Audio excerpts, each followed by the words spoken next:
Bonjour à tous, bienvenue dans cette nouvelle émission de Paradigme. Aujourd'hui, je suis encore et de nouveau à Pau, devant le château Henri IV, dans le centre-ville, parce qu'on va à nouveau filmer cette émission dans la Villa d'Ariste, à l'Escar, juste à côté de Pau. Et cette fois-ci, on ne va pas parler écosystème, on va parler immobilier avec deux experts, Éric Latissner et Adrien Vives. J'espère que ça va vous plaire, et je vous dis à tout de suite dans la Villa d'Ariste. Pour cette deuxième émission, je suis avec Aurélien Deville. Salut Thibaut. Tu es toujours notre expert blockchain et CEO d'Ecustion. Toujours un plaisir d'être avec toi. Ouais, moi aussi, plaisir partagé. Alors aujourd'hui, nous allons parler d'immobilier, sur l'immobilier, les tendances de l'immobilier, les nouveaux usages de l'immobilier. Et nous enregistrons cette émission toujours avec l'événement Les 5 étoiles de Pau. Est-ce que tu veux nous en dire deux mots, Aurélien ? Oui, l'idée c'est qu'effectivement on est dans un contexte un peu particulier pour les deux premières émissions de Paradigme. Pourquoi ? Puisque on se trouve actuellement, et on va voir, il y aura d'autres contenus sur EQCT aux étoiles de Pau, donc un des 7 plus beaux concours complets d'équitation au monde, sur lequel on va présenter, et d'ailleurs notre invité sera là puisqu'il nous accueille chez lui aujourd'hui, à la Villa d'Ariste, puisqu'il va y avoir une première, c'est la tokenisation d'un immobilier à destination équestre, puisque le baron d'Ariste, qui est bien connu par les Béarnais notamment, puisque c'était une figure locale ici, un passionné de chevaux. Et d'ailleurs c'est pour ça que cette propriété avait une destination équestre, et l'idée, je pense qu'Éric pourra nous en dire un peu plus, c'est de redonner la destination équestre à cette propriété, donc l'idée de conserver du patrimoine tout en apportant la touche de modernité et en faisant passer cette maison justement dans un nouveau paradigme, celui du Web3 dont on a parlé la dernière fois et dont on va reparler aujourd'hui. Absolument, merci Aurélien pour cette petite présentation. Donc pour nous accompagner aujourd'hui, nous avons le plaisir de recevoir deux invités.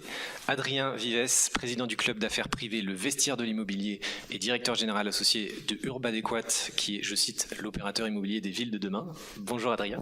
Bonjour Thibaut. Et nous avons aussi donc Éric, que Aurélien a mentionné, Éric Latissner, vendeur de biens, associé de Scénario, une structure d'achat, rénovation, revente de biens immobiliers.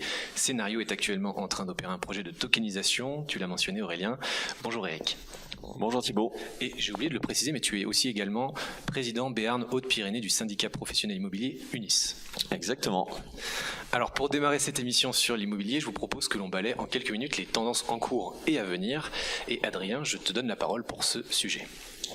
Écoutez, tout d'abord, merci de l'invitation et merci de nous donner la parole.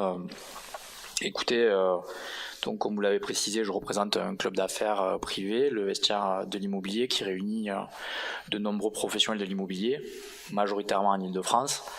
Je dirais que la tendance aujourd'hui, si je dois être tout à fait transparent, elle est plutôt morose. Je crois qu'Éric là-dessus peut-être me contredira pas. Absolument pas. Pour la plupart des opérateurs et des promoteurs, mais je crois pour l'ensemble de l'immobilier et toutes les activités périphériques. Le bâtiment du coup commence déjà à envoyer des signaux très sérieux d'alerte sur les années à venir. Je dirais que on est dans une crise. Certains disent même que j'avais lu, je crois que c'était faudra vérifier la source, mais le président de Vinci qui avait écrit une lettre ouverte en disant de la crise au drame. Oui, aujourd'hui, tous les gens qui sont encore dans le milieu, et même ceux qui ne sont plus, mais qui ont connu les deux dernières crises, celle de 90 et celle de 2008, il y a quand même deux choses essentielles qui sont différentes sur celle-ci. La première, c'est qu'à chaque fois, l'État est venu via des dispositifs à la rescousse un peu du marché, et ce que je trouve normal, parce qu'on dit souvent quand l'immobilier va, tout va, et je crois que c'est quelque chose de vrai, avec du recul. Et ensuite, l'autre, je dirais, paramètre par rapport à ce qui s'est passé dans le passé, c'est qu'aujourd'hui, on a un manque de visibilité criant. C'est-à-dire que moi, aujourd'hui, les acteurs avec lesquels j'échange, ils sont tous unanimes sur le fait que l'immobilier est cyclique. Ça va repartir à un moment donné, mais personne, aujourd'hui, n'est capable de dire quand, comment. Et donc, vu qu'on n'est pas capable d'évaluer le risque, beaucoup décident de ne pas prendre de risque. Voilà, et ça, je dirais que du coup, ça fige un peu le marché. Donc, pour répondre, à revenir à ta question, non, aujourd'hui, l'immobilier ne va pas bien. Et dans une deuxième partie de l'échange, c'est pour ça aussi que nous, on a décidé au sein du vestiaire de l'immobilier, quand ça va pas, il faut se diversifier.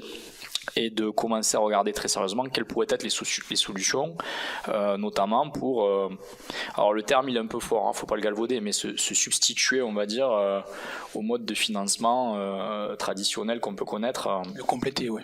Le compléter, exactement, t'as bien fait de me reprendre. Et puis voilà, et puis la tokenisation est quelque chose qu'on a toujours suivi, parfois de loin pour certains, d'autres de très près. On a pu le voir lors de notre séminaire sur lequel on a fait intervenir donc Aurélien. Et c'est vrai que voilà, on est très heureux d'être ici pour aborder ce thème-là. Mais non, l'immobilier aujourd'hui ne va pas bien. Est-ce que la tokenisation sera une des solutions ? Nous, on pense qu'en tout cas c'est une partie de la solution pour essayer de débloquer les situations sur certaines opérations sur les prochaines années. Très bien, merci pour cet état. Plein de joie et de bonne humeur. Mais réaliste, un état réaliste du marché.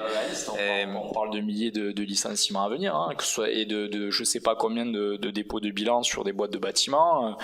Voilà, je suis pas politiquement correct, tu le sais, puisque tu m'as Oui, bien sûr. Moi, ce que je comprends pas, c'est que quand tu as une usine de 3000 ouvriers qui ferme à Roubaix, on renverse la France, ça passe aux 20 heures. Aujourd'hui, on parle de plusieurs, et là encore, je parle sous le contrôle d'Éric, de plusieurs milliers de licenciements sur les 2 prochaines années. On a l'impression que ça inquiète personne. Alors là, ça commence à devenir de toute façon un enjeu politique, et ça le sera sur le prochain mandat. Il y a même une logique, j'y reviendrai tout à l'heure là-dessus, mais il est temps que l'État réagisse, et pas avec des effets, pas des effets d'annonce. Intéressant cette situation, même si elle est compliquée. L'une des possibles sorties ou améliorations possibles envisagées, c'est la tokenisation, comme tu as mentionné, Adrien. Aurélien, est-ce que tu peux nous présenter ce que c'est que la tokenisation dans les grandes lignes ? Alors oui, la tokenisation, c'est quelque chose de très rigolo parce que, évidemment, quand on en parle, d'ailleurs, c'est souvent un débat que j'ai eu avec Adrien, c'est que des gens qui ont utilisé certains systèmes traditionnels s'y retrouvent dedans, tellement que des fois, ils ont l'impression que c'est pas nouveau. Et ça, moi, ça m'amuse beaucoup parce qu'évidemment, ce qui est bien, c'est d'apporter des nouveautés par-dessus. Mais évidemment, encore une fois, l'idée, c'est pas de tordre le bras à certaines pratiques quotidiennes des professionnels, comme on l'a vu la dernière fois d'ailleurs avec l'industrie équine. Mais la tokenisation, c'est vraiment utiliser les propriétés d'une technologie qui s'appelle la blockchain pour en fait partager des biens. Et donc ça, notamment, on va utiliser l'intermédiaire d'un token, donc d'un jeton, en fait, tout simplement, très réglementé qui s'appelle le security token. Voilà, ou le jeton de sécurité, très réglementé. Pourquoi ? Parce que il faut avoir notamment des autorisations financières, bancaires, etc. pour pouvoir l'opérer. Et ce jeton, en fait, tout simplement, la souscription de ce jeton numérique par le biais de la blockchain, donc ça se passe vraiment comme un achat, on achète via un portefeuille, un marketplace, un jeton qui représente en fait tout simplement la part sur l'actif. Donc là, en l'occurrence, si on parle d'immobilier, l'actif serait par exemple cette magnifique villa. Représenterait la part dessus. Et donc ce qui est intéressant, c'est que le prix, contrairement à ce que des fois les gens peuvent entendre sur la blockchain avec les jetons ou les crypto-monnaies qui ont un cours variable, là le prix du jeton tout simplement va dépendre du prix de l'actif. Donc si on parle d'immobilier, admettons que dans la ville où on est installé, il y a le TGV pour Paris qui arrive et qui permet d'être plus à 4 heures de Paris mais à 1 heure avec le TGV, il y a de fortes probabilité que le prix de l'actif monte, et donc le prix de la part du jeton sur l'actif va monter aussi. Si par contre il y a un ouragan qui arrive et qui détruit le bien, il y a de fortes chances que le prix de l'actif diminue, et donc que le prix du jeton diminue. Donc là, il n'y a pas de volatilité en termes de marché financier. Par contre, il y a une légère, la plupart du temps, plus l'actif est stable, donc notamment l'immobilier, mais était connu pour être un actif plutôt stable, plus l'actif est stable, et moins il y aura de variations puisqu'elle dépend du prix de l'actif. Et ce qui est intéressant avec la tokenisation, c'est qu'il n'y a pas de limite d'investissement. On peut commencer des investissements avec un très très faible apport, quelques dizaines d'euros suffisent, et surtout ça permet d'avoir une grande liquidité, c'est-à-dire qu'on peut revendre très rapidement la part de l'actif qui nous concerne, puisque tout simplement il n'y a pas besoin, par exemple, il n'y a pas de question d'ouverture, de fermeture de bourse, il n'y a pas de délai notarié pour revendre des choses comme ça, et donc ça permet, notamment quand on est dans une position d'investisseurs, même d'investisseurs, limités, je ne parle pas, comme je vous ai dit, quelques dizaines d'euros, ça permet quand même d'avoir une réserve de valeur très concrètes. Bien sûr, toute mesure gardée en fonction du conseil de l'actif qui est donné derrière, mais ça permet d'avoir une réserve de valeur de laquelle il est normalement facilement possible de se séparer et donc de récupérer son argent pour aller vers d'autres types d'actifs ou vers la vie réelle. Si par exemple on a une panne sur le Kangoo, en quelques secondes on peut récupérer une partie de son argent tout ou presque pour pallier à ce problème de la vie quotidienne, quoi. Vous voyez ce que je veux dire? Je vois. Donc pour finir là-dessus, donc la tokenisation, moi je vois deux avantages principaux que tu viens de mentionner. C'est lever la barrière d'accès à l'immobilier pour investir à partir de quelques dizaines d'euros. Premier point. Et le deuxième point, c'est de facilement s'en séparer, c'est-à-dire rendre liquide ce marché qui est par défaut plutôt pas liquide. Donc vraiment de le liquidifier quelque part. Est-ce qu'il y a d'autres avantages à la tokenisation? Là, c'est une question un peu ouverte. Ou est-ce que c'est essentiellement ces deux points-là?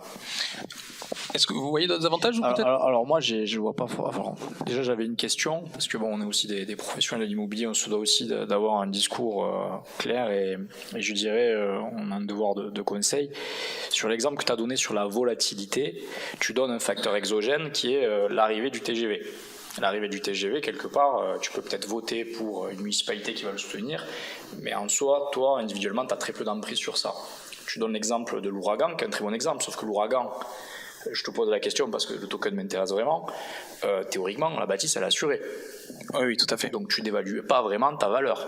Alors juste quand même pour préciser, c'est que là les deux exemples que j'ai donnés, c'est des exemples extrêmes pour oui, voilà. À contrario, le contre-exemple qui moi me paraîtrait approprié, c'est demain tu supprimes la ligne à contrario Paris avec l'aéroport. Oui, là tu peux avoir une dévalorisation et c'est là-dessus que je veux aller, c'est que ça reste aussi, le token, ça reste aussi une valeur qui est volatile mais qui est limitée dans le risque. En fait, elle n'est pas volatile parce que la volatilité n'est pas liée au token, elle est liée à l'actif. Donc en fait, quand on va utiliser un security token, l'idée, donc le fameux jeton de sécurité dont je vous ai parlé, l'idée c'est que le risque ne repose pas du tout sur le token en termes de validité, sur l'actif. Donc en fait justement c'est ça qui est intéressant et notamment quand on est entouré de gens comme vous, c'est que là-dessus, c'est là que vous avez votre expertise, c'est là que vous allez pouvoir dire par exemple ce bien immobilier, quand on parle d'immobilier, il va prendre de la valeur parce que je vais faire des travaux, parce que la rénovation énergétique, je sais que c'est un sujet qui est important pour Eric. Voilà, enfin je sais, je vais pas vous donner d'exemple puisque vous les connaissez mieux que moi. Le deuxième point, c'était la fiscalité. Moi, ça m'intéresse vraiment, typiquement, et je pense que beaucoup de gens vont se poser la question. Comment on aborde la valeur en fiscalité? C'est une très bonne question. L'art de mettre les pieds dans le plat d'Adrien Vivienne. mais non, très bonne question. Mais dans tout ce qui gravite autour de la blockchain, globalement, en termes de fiscalité, c'est toujours très flou, et particulièrement sur ce domaine-là. Alors, c'est pas si flou que ça, notamment quand il s'agit quand même de security token, puisque c'est un actif à part entière qui est comptabilisé comme tel dans la majorité des pays du monde. Donc, vous avez la même fiscalité que sur un actif traditionnel, ça au sens comptable. Et après, vient s'ajouter une notion qui est pas forcément commune à tout le monde, mais que quand on navigue un petit peu dans l'écosystème, on commence à le comprendre, c'est la flat tax. Donc en gros, tout simplement, c'est une taxe sur la plus-value en cryptoactifs. Donc par exemple, si j'achète ici un token de la Villa d'Arist et que la Villa d'Arist prend de la valeur, je vais être taxé à environ 30% de la plus-value sur le cryptoactif. Sachant que ça, ce qui est intéressant, c'est que, et ça on ira un peu plus loin, ça sera je pense aussi l'occasion d'autres émissions, mais ce qui est intéressant là-dessus, c'est que si on réinvestit cette plus-value directement en cryptoactifs sans passer par le fiat, il y a un report de fiscalité, et donc on n'est pas taxé sur la plus-value, puisqu'on n'est pas repassé via la fiat étant l'euro, le dollar, c'est etc. le déclencheur. Ça veut dire que c'est que la revente en fait que l'État peut... C'est que la revente que l'État... C'est pas la revente de l'actif, puisque l'actif peut avoir été revendu plusieurs fois, oui. Ou les parts de l'actif, c'est vraiment au moment où le souscripteur du jeton va revendre son jeton pour lui récupérer de la liquidité en monnaie fiat. D'accord, très bien. Après, il y a aussi une problématique malgré tout sur les reventes de parts de sociétés à prépondérance immobilière. Et là, réellement, donc, à chaque fois qu'il y a une mutation, on est sur des droits d'enregistrement qu'il va falloir régler. Donc là aussi, c'est une des choses en fonction de là où on veut se situer par rapport à la tokenisation. Soit on part sur des obligations, soit sur réellement des parts de société. Quand il s'agit de parts de société, là on est soumis quand même à une fiscalité particulière qui est celle d'une personne lambda qui achèterait des parts d'une SCI, d'une SCPI ou autre. Dans tous les cas, je pense que ça serait intéressant un jour qu'on fasse une émission sur ces sujets, avec puisque visiblement... Non, mais il faudrait aller encore plus loin dans une autre émission avec les différents modèles existants, possibles, avec tout ce qui se fait actuellement. Et là, ce serait beaucoup trop vaste pour une seule émission. Mais on a un cas d'application concret avec Scénario, donc ça tombe très bien et ça va être super d'échanger là-dessus. On voit que la tokenisation, elle va en poupe. Et Eric, toi qui es vraiment au cœur de ce processus-là, est-ce que tu peux nous remonter un peu le temps et nous dire quel est le problème initial que vous avez rencontré, enfin que tu as rencontré et qui a déclenché le lancement de ce processus de tokenisation, on va dire. Bah écoute, nous Thibaut, en tant que promoteur rénovateur, donc c'est le nom que l'on donne notamment au sein de l'UNIS pour les marchands de biens, on a deux problématiques principales.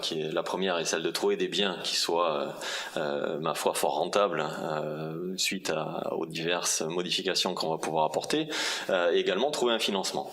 La première problématique, on va, grâce à notre expérience, à notre réseau, la résoudre finalement assez facilement, on va dire. La seconde, c'est vrai qu'elle est assez aléatoire.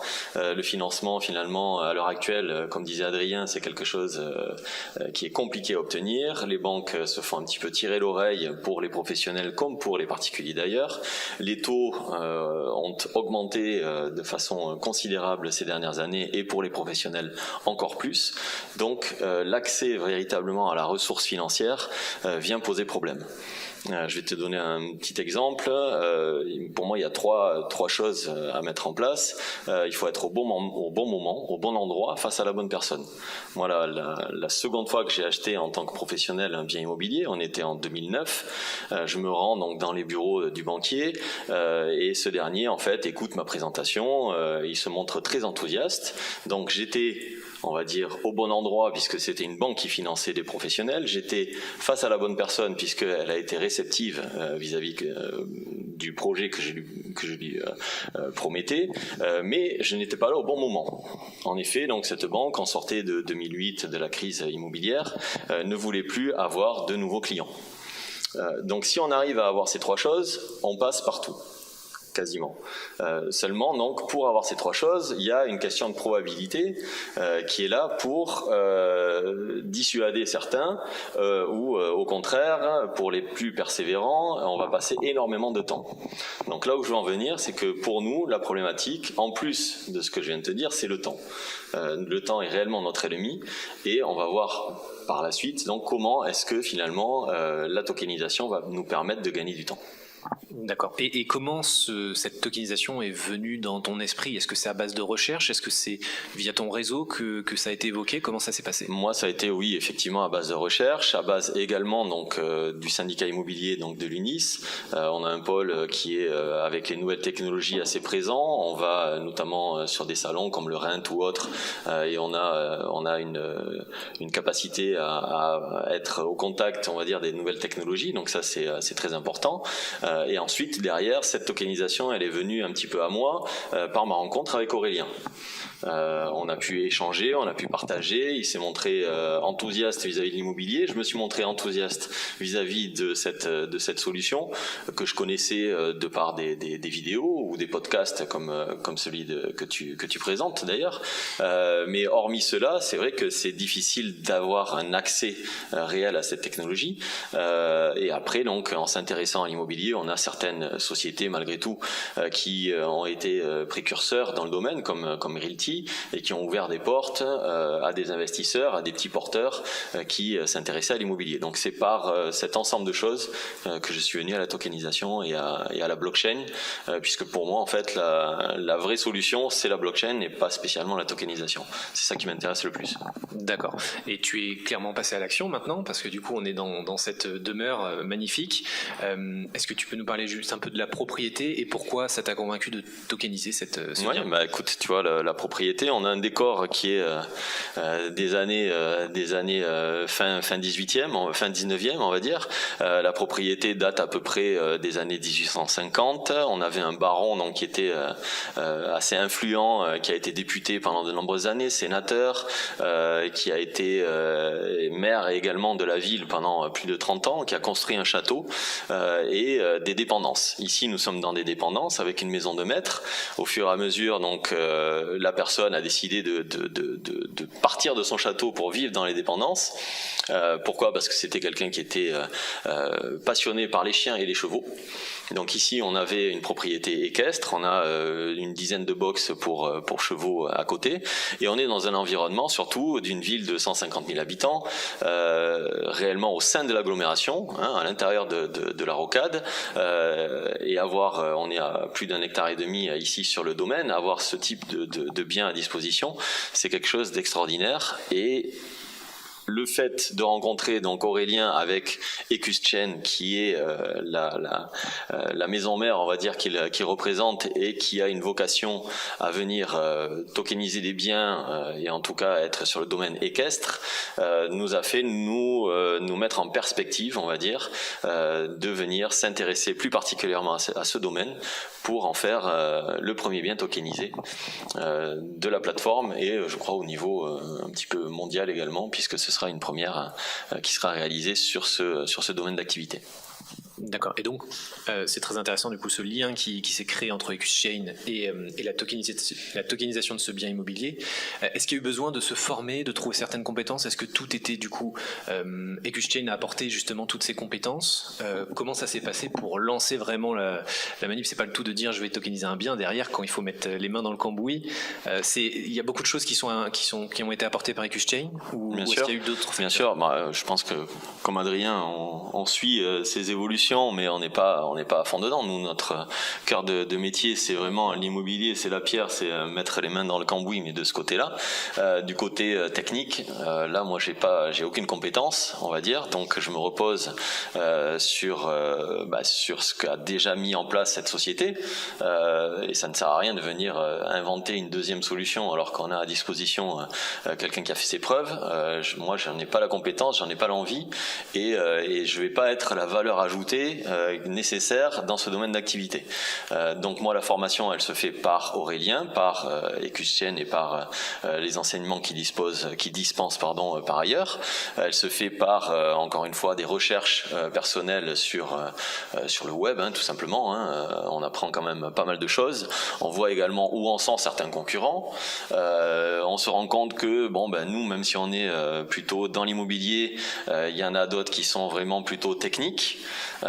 Donc on va dire que les compétences, nous avec EcusChain, c'est ça qui est quand même pas mal, c'est qu'on a les deux compétences réellement à disposition, chose que la plupart du temps c'est pas trop le cas à mon avis, mais du coup donc on arrive réellement à se former un petit peu sur le tas, mais mon objectif c'est pas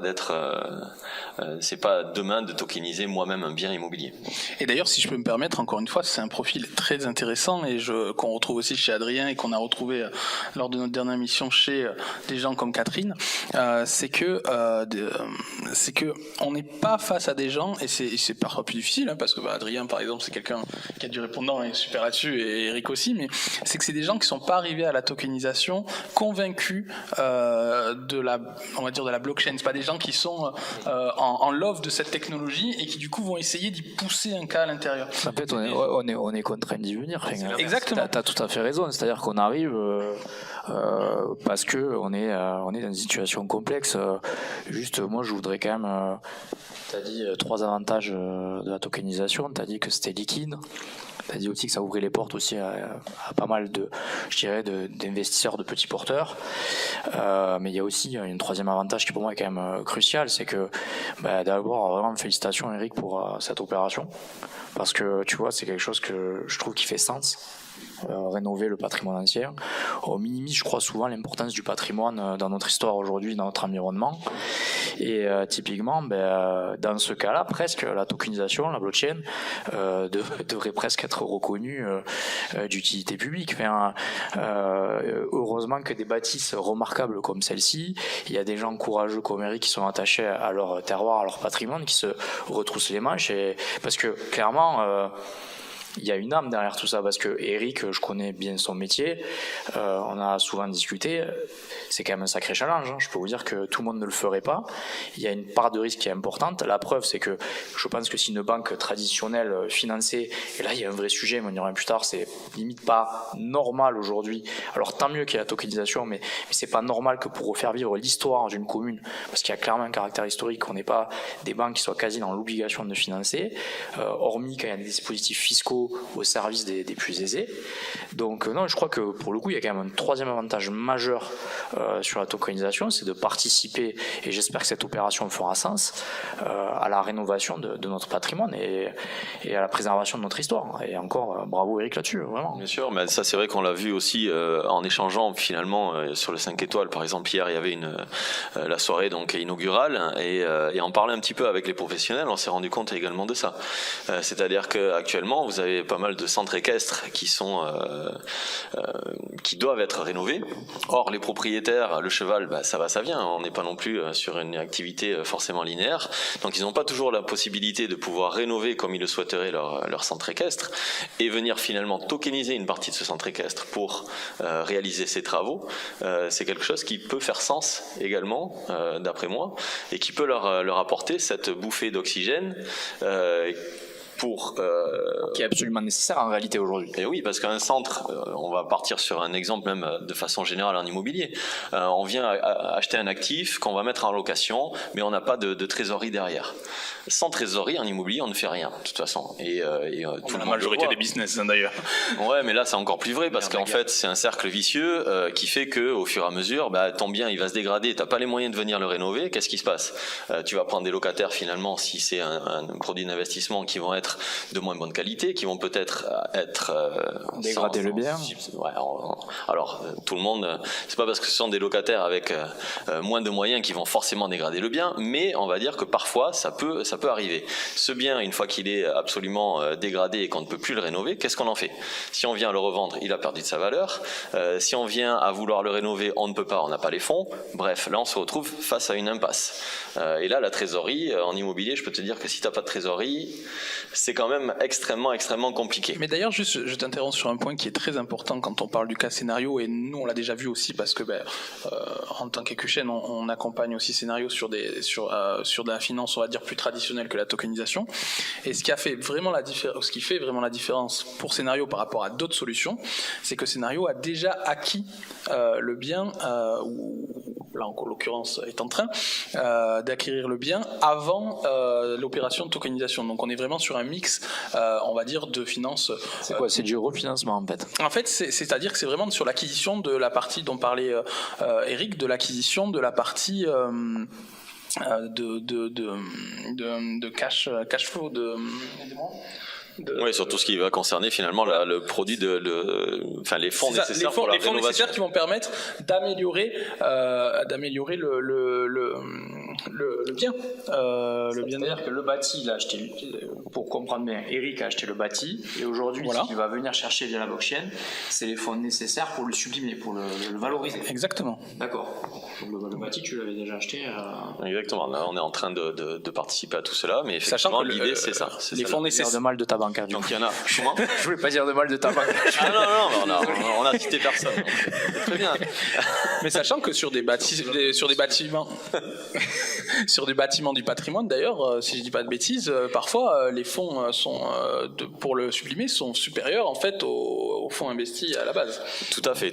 Alors on est, je sais pas comment sortir à tout ça, mais dans cette pièce, on est avec un spécialiste de la fiscalité immobilière justement, et pour rénover ce type de bâtiment. Donc que ce soit actuellement les dispositifs, c'est quoi? C'est la loi Malraux, finalement c'est le déficit foncier, c'est le dispositif monument historique. Donc généralement on va dire que les travaux représentent entre 50 et 70% de l'enveloppe globale d'achat et rénovation du bien immobilier.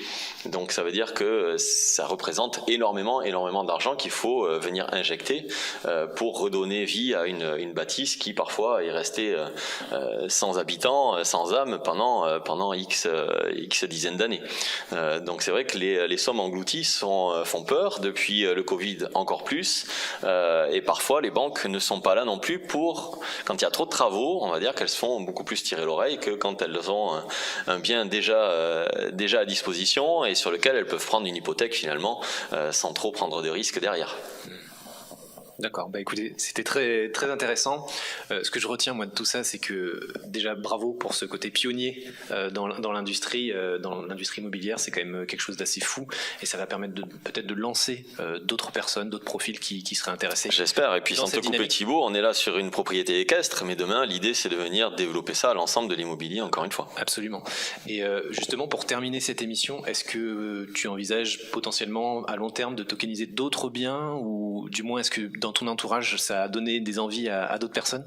Alors, je connais un Adrien, en fait, qui est à fond dedans depuis lors, donc il ne cesse de m'en parler, donc peut-être qu'on va collaborer sur d'autres biens, mais en tout cas, oui, l'idée, c'est véritablement de se poser les vraies questions, d'avoir quand même un premier bien qui tourne, entre guillemets, pour derrière passer à la phase suivante et de multiplier ce type d'opération, on l'espère. C'est ça, c'est quand Scénario présente quand Scénario présente la villa d'Arist, notamment lors du concours complet de Pau ce week-end, l'idée c'est pas seulement de présenter la villa d'Arist, c'est de montrer un système réplicable que Scénario va pouvoir aussi utiliser sur plein d'autres choses, et vraiment on vous souhaite beaucoup de succès là-dedans. Tout à fait. Et puis nous, l'intérêt également d'être avec EquusChain, c'est justement l'écosystème qu'il y a autour. Nous, on voit que il y a plusieurs catégories de personnes auxquelles on s'adresse. Vous avez des personnes en capacité de mettre 50 ou 100 euros sur un investissement, d'autres beaucoup plus. Mais toutes ces personnes, finalement, grâce à cet écosystème, elles pourront également toucher d'autres produits d'investissement auxquels elles n'avaient pas spécialement accès auparavant. Ça, je pense que vous en avez déjà parlé dans une autre émission, il me semble. Mais derrière, c'est ça aussi qui nous a convaincus de travailler avec EquusChain. Oui, c'est la porte d'entrée vers l'ensemble de l'écosystème et toutes les industries qui gravitent autour. Eh bien, merci Adrien, merci Eric, merci Aurélien. Merci à tous les deux et merci à toi Thibaut. Merci Aurélien. C'était un super échange. Merci à tous, passez une agréable journée et puis on vous dit à la prochaine pour la future émission de Paradigme. Avec grand plaisir Thibaut. À bientôt. À bientôt. Au revoir.